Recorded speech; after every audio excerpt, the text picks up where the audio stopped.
CargoCatch here, just going to show you another little example here of how useful the CargoCatch can be when you're trying to organize your truck. You know, these boards right here are kind of light. If you put something on top of them and they get loose, they might fly out of the back of your bed. So here's an easy way to organize the stuff in the back of your truck like this.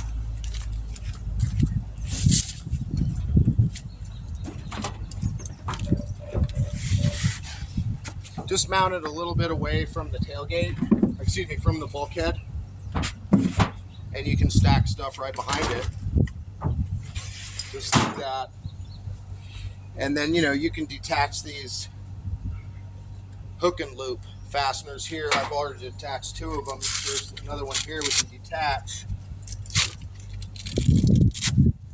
Just lay it down in there. You can put something big like this paddleboard bag, fit right in there.